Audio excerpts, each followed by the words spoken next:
Greetings, everybody. It's me, your friendly neighborhood Uncle Pete, and this is the fourth episode in my horror debate series that I am collaborating with my good buddy Carlin.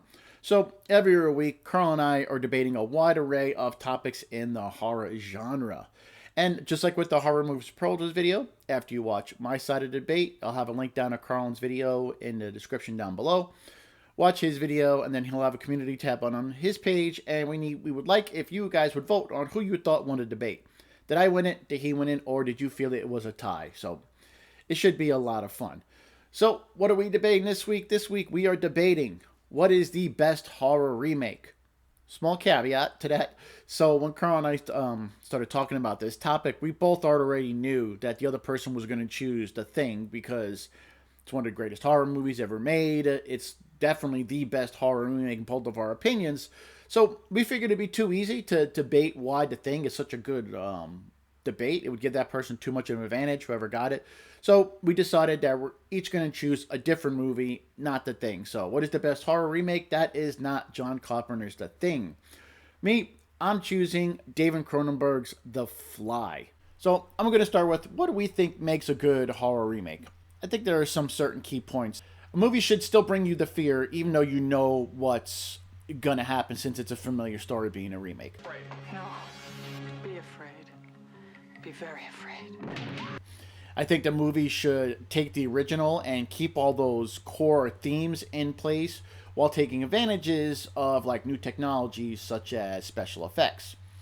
I think you want the movie to have that original feel to it, but bring it into the modern age. And again, a movie that kind of builds on the original, taking everything that made that original such a classic, iconic movie, and with the remake, making it its own film while it's still staying true. And I feel 100% as that David Cronenberg's The Fly does all these things and even more. Now, it's not easy to make a successful horror remake. You know, it can be a tough balance there. You know, you don't want to do a shot-for-shot remake like Psycho, and you don't want a remake that is nothing like the original at all, like the Day of the Dead remake. Now, I have to talk about Jeff Goldblum in this movie. He is fantastic as Seth Brundle. His character, he easily passes for a brilliant, socially awkward scientist. And Jeff Goldblum carries every scene he's in wonderfully. Gina Davis as Veronica is an excellent catalyst to Seth Brundle. She's down to earth. She has a nurturing aspect to her, and this balances very well with the way Seth is, his personality. Now, the original Fly was released in 1958, and back then special effects were very limited, you know, based on technology and whatnot. But that still kind of brought some scares, especially when you see the Fly for the first time. The remake does this just a little bit differently, hence making its own. If you choose small bites of Seth's transformation, you don't know what he's going to wind up looking like the first time you see this movie. You get to see him slowly transform from, you know, segment of the movie to segment. And, you know, it's more than a physical transformation you see with Seth. You see how his personality changes as well. Like, he becomes way more aggressive. And he has some excellent monologues throughout this entire film. Just the way he carries himself. It's just, he's really captivating when he's delivering his lines. And that's just typical great Jeff Goldblum acting. And another thing about Seth Brundle, he starts to embrace this change that he's experiencing. Now, this film was made by the master of body horror, David Cronenberg. And I think these effects are just as impactful today as they were back in 1986. These effects still hold up. I find you any CGI right now that is better than this Fly transformation throughout the entire movie. And of course, I have to mention Howard Shore's score for this movie. I just think it's one of the most perfect score companions to a horror film. You know, in a really great movie, the score is just as important to the film as the performances and the special effects and the directing. And when you hear this score, it brings you into this movie. It makes you feel what these characters are feeling, and that's something special when the score is that perfect, you know, companion piece to the movie. This movie gives you an excellent retelling of the story. And again, special effects are incredible, but this movie also hits you on an emotional level as well. The transformation scene at the end is just legendary. But what makes it so good is Veronica's reaction. The tension that it built with all the three pods and the timer counting down, it's such an exciting, scary ending because you don't know what's going to happen. It's one of the best endings in horror movies ever. From when, she hits him in the face and it falls apart and he goes full on fly. Stathis is there, they're going in the pods. It's just, wow. I mean, all I can say is wow, the ending to that movie, the way the score plays in. It's just so wonderful.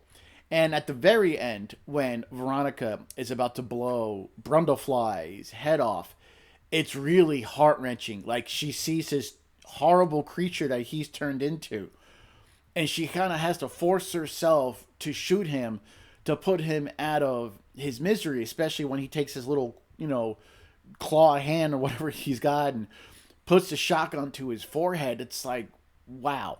It's such a wonderful scene that just, I really can't do it justice. Describing it and how that scene makes you feel. And then she blows him away and she's just like, ugh.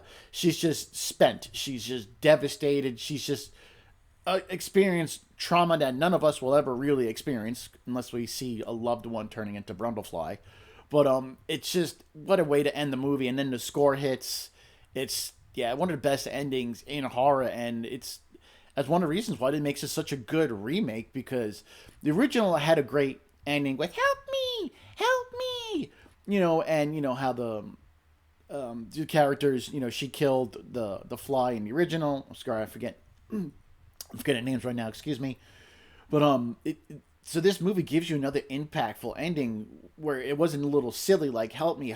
This is just, man, this ending really sticks with you. So I really think this is one of the best horror remakes. That's not The Thing, of course, and I think it can compare with The Thing on many levels, because this movie is still brings the fear, even though what's going to happen about a man who turns into a fly monster. It takes the original into modern times. It builds on the original and it makes it its own movie. The original themes and concepts are all there. New themes are introduced into this film, such as abortion. This film is also an allegory for the AIDS epidemic that the world was facing in the 1980s. There's also a love story in this film as well. This version of the film is way more interesting and emotionally captivating than the original. In the original, I felt like we really never got to know Andre Delambre, which was his character's name.